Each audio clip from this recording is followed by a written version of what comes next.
Welcome, everybody, to the Up on the Soapbox podcast. I actually wanted to say welcome, ladies and germs. I was just thinking, I don't know why that was in my head. It's such an old fashioned, old timey thing. I don't know why it disappeared, but it came to me before as I was thinking about preparing for this podcast today. Little window into my insanity here. This is episode 22. I am Brett Schaefer. I'm one of your co hosts, and with me is Dan Piggott, my other co host. What's happening with you today, Dan? Hey, I'm it's Bachelor Danny this weekend. Just my wife's out of town, and I'm gonna let my hair down a little bit, which means I'm gonna maybe sleep in or do something just as crazy as that. I mean, that's about as radical as I get these days. Well, I hope you don't wind up with a baby strapped to the front like that movie, The Bachelor. What was that? What was that? I don't know. Anyway, I've let my hair down too, but that doesn't work as effectively for me. So I hope you do have a great and safe weekend. I don't know if I have to tell you that at your advanced age, but we do hope you stay safe this weekend. Well, I'm gonna be safe. I just got my dog to keep me company. That's it. Very good. I'm going to leave that one alone. We got a great episode for everybody today, as we always do. With us, we have David Messe. He's the president of Pinnacle Designs. Dan, you referred to him as Mr. California, and I Yeah. think that that's probably an appropriate term. So, welcome to the podcast, David. Tell us a little bit about you. Tell us about Pinnacle. The floor is yours, man. All right, great. Well, thank you. Thank you for having me, Dan and Brett, and thank you for creating the Soapbox platform. It's been great for our company, and we really enjoy participating. And so, a little bit about me. I'm a Southern California native. I was born and raised in Anaheim, just 4 blocks from Disneyland. That was kind of my backyard. There were ways to get in, and there were lots of good times as a little kid. I am married with 3 kids. My wife is a physician, and our three kids are actually all juniors. We have twins that are juniors in college, and my son goes to University of Michigan, go Blue, and my daughter goes to UC Santa Barbara, and then our youngest is a junior in high school. So 3 juniors, they'll all be graduating at once, but that works. I enjoy Southern California living, and we live in the foothills of eastern Ventura County, and lots of recreational activities there, mountain biking, hiking, etc. 20 minutes to the beach, and just love it. And loving the weather today. It's about 85 degrees, Santa Ana conditions, but it's glorious. Always. What's that, Dan? I don't know the weather. California, Southern California That's right. weather is It's really tough. It's tough. it is pretty good. So how did I get started in the industry? So that's an interesting story. I was my senior year at UCLA, and then after graduation, I was in Souvenir retail management. So I worked at places like Universal Studios, Universal Amphitheater, the Forum, where the Lakers and Kings used to play. And then I ended up as the director of merchandising at the Queen Mary Spruce Goose attraction in Long Beach, California. And in early '86, I got recruited away from there and joined a company in New York City, of all places. They were a company that had the rights to merchandise, food, beverage, and merchandising in Southern Manhattan for the Statue of Liberty Centennial celebration, and expecting tons of people in Southern Manhattan at that time. Statue of Liberty Island was reopening after fixing up the statue, etc. And I quickly learned how corrupt this company was. In the '80s, lots of New York companies were corrupt. Didn't really align with my moral compass. And but I stuck it out for a while. One of the things I was doing in staffing up and getting the merchandise selection for the summer sales was doing business with Pinnacle Designs. And I had met Brad Hartstein, the founder of Pinnacle Designs, my days at Universal Studios earlier. And Pinnacle was the licensee for the Statue of Liberty. So we were buying product, and he wasn't getting paid because this company was just that's just the way they were. And so he flew out to collect money, and I gave him words of caution because there were some associations with that company that you didn't really want to be around. So told him to tread lightly so that we could both get out of there alive. And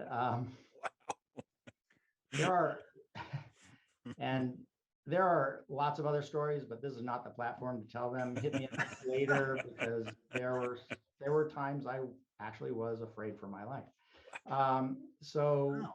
And this is anyway, selling souvenirs, just as a reminder to everybody. exactly. Okay, exactly. just making sure. Make a long story short, we were just talking about Pinnacle Designs, and Brad mentioned he was thinking about starting a new division of the company. And at that time, we called them advertising specialties. And so later that year, September of '86, joined Pinnacle Designs, started the promotional products division. Then in 1992, I became a partner in the company, and then in 2018, I was named president. Brad and I are still partners in the company, and it's going well. I'm in my 36th year, and what do I love about it? I love that no 2 days are alike. I love the creativity. I love making sure our clients are well taken care of, and we do things the Pinnacle way, and go above and beyond all the time. So what I'd like you to kind of explain or describe some of the differences between some of the other markets that you are active in, say the souvenir industry or whatever, versus promotional products. What are the kind of differences there? And I'm just curious how important, not a bad word, what percentage of your business is promotional products versus some of those other markets? Is that something you're comfortable talking about, or just in general, where promo fits into the mix over there for you guys? Right. So as promotional products people, we think our industry is awesome, and it is. The people are great, the relationships, the friendships that formed, and the souvenir industry is actually very similar. It's a very relationship built industry as well. And there's, the souvenir side of our business, our sales team that concentrates on that. And our sales teams are completely separate. There's completely different sets of trade shows, completely different sets of reps that are out there calling on clients. Than the promotional product side. It's the sales cycle is completely different, whereas promotional products, you have a very limited amount of time to complete a project. On the souvenir side, there's more planning. So for example, right now we're writing business for shipping in next spring. So it's completely different timeline and sales cycle, giving the opportunity for more planning. It's about a 60-40 split, souvenirs to promotional products with our company. So you mentioned planning for next spring, and you're talking about shipping things in. The big topic for everybody these days is the whole supply chain situation. So maybe it would be helpful if you spoke to that a little bit for our audience and described how it's impacted your business and as far as that goes. So it has impacted us in planning. So on our promotional product side, because our items are small, we're doing lapel pins and keychains and magnets and ornaments and bottle openers, things that are smaller and dense. We fly most of our products in, except for large projects where there's time and it makes sense to use sea freight. So even though the rates have quadrupled in air freight, we still utilize it, and it's important to us, and our freight system works like clockwork. Merchandise is delivered to the airports over the weekend, and by Tuesday or Wednesday, it's in our warehouse. So we have that as a set scheduled flight that leaves out of Hong Kong or Shanghai, and it gets here as scheduled. And so that works out really well. On the other side, we also have the opportunity to provide 24, 48-hour turnaround with our Pinnacle Express. We stock a lot of items in the lapel pin category, also bottle openers and keychains and compact mirrors and some magnets that we can decorate here, digitally printed, directly on the item, and turn it very quickly. And it's been a super successful program. It was key during the beginning of the pandemic when factories were closed in China, and we were able to operate here. And so it's been a great program and highly successful, and people love the product. Well, that's nice to hear. It's a great service to be able to offer in today's day and age. So from what I know of your company, most, if not all, but most of the product you produce is custom. You do a lot of custom work. So my question is, over 36 years in the industry, talk to us about one or two of your favorite jobs you've done. Anything stand out? I've seen some of your work, and I know some of my favorites that you've done, but curious what stands out for you. And bonus points if you can show it to us, because it's around you right now. Right. So we have found a little niche in doing replica championship rings. So I happen to have this one that well, there you go. The Lakers championship ring from the 2020. That looks like it would fit Shaq, I think. Right. Bring that closer. I can't see that. So this is the 2020 version, and we have worked on a number of those for different championships, including Super Bowl and NBA and some college championships, etc.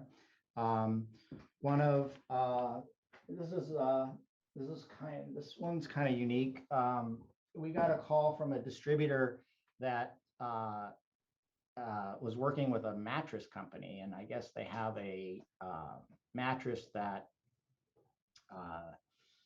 is anti-bed bug. And so we made this bed bug, giant bed bug that they lay on the mattresses in the mattress. Yeah, that's a large bed bug. Yeah. The easy thing about that is it's easy to spot. Right. That's the good thing. Yeah. Right. Yeah. By the way, don't look too hard for my New York Knicks championship ring replica, because that's corroded and Well, no, I was gonna say, you've only been in business for 40 years. They you'd have to go back a little further. Yeah. That's painful. That is painful. But we also do a ton of a lot of poly resin items, bobbleheads. Here's a statue replica from Florida State. This, it's made to look like it's metal, but we have a great poly resin factory, and we do bobbleheads and snow globes and figurines. And one of my favorite custom projects was completely out of the box, and it was for a point of purchase display for Bacardi, and the distributor asked us if we could make disco balls, but with red panels instead of red mirrored panels. And 3 containers later, we shipped 3,000 disco balls that were part of a point of purchase display in the liquor areas of grocery stores. Wow. Well, I do have one question before we move on to our soapbox moments. Since you did spend some time on the Queen Mary, is it haunted? It is haunted. It is absolutely haunted. I had a key to everywhere, and the most haunted place was in the indoor pool, which was closed to tourists, but I did have access, and that was a little spooky down there. That was a little spooky. Did you see ghosts? What did you see? How can you confirm that it's haunted? Things you hear, and doors, are, just, I didn't see ghosts, but I heard things and felt things moving down there. All right. Well, I think we'll have to do a ghost tour for the next SAC show. If I it's think still, so. well, they have to move it back to Long Beach before we do that. But Right. all right, so let's move on to our soapbox moments. And Dan, since I kind of bumped you in line last week, I'm going to give you the honors of going first this time. So why don't you This tell could us be what's on your mind today? short and sweet today, everybody. Okay. Um, it is time to end this nonsense about changing from daylight savings time and just stop. Just stop. But we're all in agreement on this. I don't think I've found anybody that enjoys the changing of the clocks and all this stuff. Am I right? I mean, are you guys with me on this already? I'm with you. Let's, I may not be, but my dog is. That's for sure. I mean, Your dog. he's all jacked up this week. I don't get it. It's the dumbest thing in the world. Maybe it served a purpose, back in the day, but it's time. It's time to move on. And that's it. That's my soapbox moment. Let's all get together. Maybe this is something we could all do as Americans together. If there's one thing we could do, maybe it would be this. Is there a pun in there saying that it's time? I'm just trying to figure out. There Anyway. probably was, but I left it Yeah, on the table. wasn't intentional. Yeah. All right, so we'll be releasing this right around Thanksgiving or a week before Thanksgiving, and I just wanted to talk a minute. Actually, it's a couple days before Thanksgiving, but I just want to talk a minute about turkey. It's the day before Thanksgiving. Day before Thanksgiving. All Yeah. right. That's the hard part about recording these so far in advance. But anyway, that's peeling back the curtain. We'll close that curtain.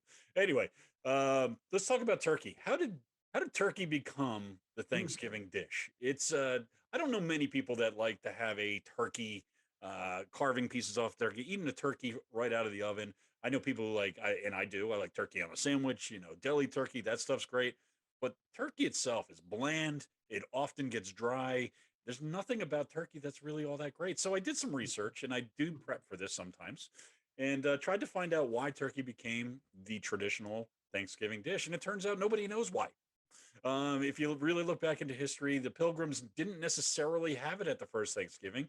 They referred to having wild fowl, but they don't specifically refer to turkey. A lot of people speculate it could have been duck, it could have been goose, it could have been anything. And then Abraham Lincoln, who turned Thanksgiving into a national holiday back in the 1800s, within a couple years of that, turkey somehow or another snuck its way onto the Thanksgiving dinner table, and it's been there ever since. So I propose that we give people options.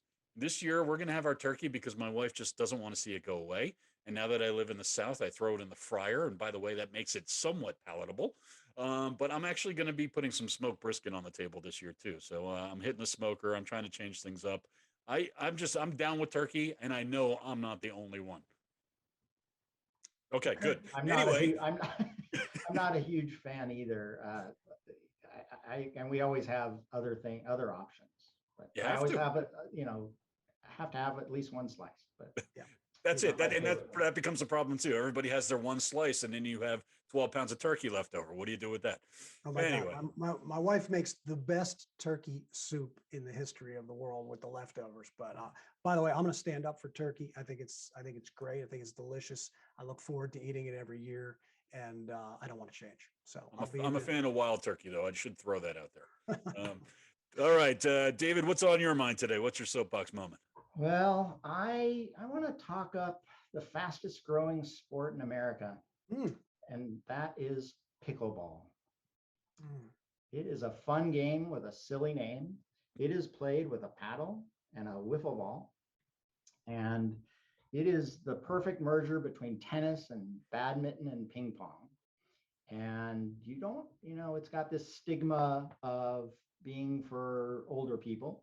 And I'm here to say that it is a great sport. It is great exercise. It is a social sport. Try it. You'll like it. Well, I have tried it. It is a lot of fun. Well, but let's talk about the older people thing, David. Do you have your ARP card? No. Well, that's only because you didn't subscribe, right? Maybe. You and me both, my friend. Right. Why the name though? What I don't understand where the name came from. So this sport was invented in the mid '60s in Bainbridge Island, Washington. And there's a couple stories about the name. One is that as they apparently his family or a couple families, they were spending the summer there and they were bored, so they started making up games. And I guess they have a dog. They had a dog who would run around and pick up the ball, and the dog's name was Pickles. Mm. At least there's an explanation. Not We that still don't know. exciting. We still don't know why we're having turkey for Thanksgiving, but we know why it's called pickleball. So that's great. You know, it is on my short list of activities to try. I moved into a new community 2 years ago, and we actually have a pickleball court. Oh, So you have no excuse. I've been very anxious and eager to give it a shot. I just have to pick up myself a paddle and a ball, and then somebody to play with. That's the next problem. Oh, So, it is fun though. It really is. Well, I've only played a fun. couple times, but I really enjoy it. Yeah. And all right. it's a steep learning curve. If you've ever played tennis or ping pong, you will pick up on it faster than you think. I'll report back to you for sure. Please. It's definitely going to happen soon. All right, so let's give you your yes/no question now, and keeping with the Thanksgiving theme, since this will be out the day before Thanksgiving. Thank you, Dan, for keeping me on track there. Let me ask you this question, David: is Thanksgiving the best American holiday? Is it the best American holiday? I'm gonna go with yes. I happen to Oh. agree, so I have nothing to say, nothing further to add to this. Dan, It's my favorite holiday, yes, but you don't even like the turkey though. This is what I'm trying to, there's a little disconnect. here. turkey doesn't make the holiday. Doesn't make the holiday. Right. No, definitely doesn't. It's, Oh. Okay. All right, well, I guess we have nothing to talk about then. Well, no. There it is. A simple yes. I mean, yeah. Well, what else? What else was in the running? You were thinking about it. Well, you other got holidays- Independence Day. Independence Day is pretty fun. New Year's But Day. yeah, New Year's Day. what do you And got, Dan? just the family togetherness of Thanksgiving is what really makes it. I mean, that's with no huge obligations other than family, food, fun. Just conceptually, I think it's a great holiday just to get together and give thanks for getting to the next Thanksgiving. I that's why I happen to like it, and certainly it's great for most of the world or most of this most of America to stop on that day where you can actually bring your family together and have some time. And whether you like them or not, that's a whole other story. But to me, it's a great day. I love it. It certainly is. Yeah. All right. With that, David, we thank you for your time today. We all love having Pinnacle Designs on the Soapbox, and you can meet with David. Actually, mostly you meet with Monique from Pinnacle on the Soapbox. David, thanks so much. Have yourself a great Thanksgiving. Thank you. Happy Thanksgiving to everybody.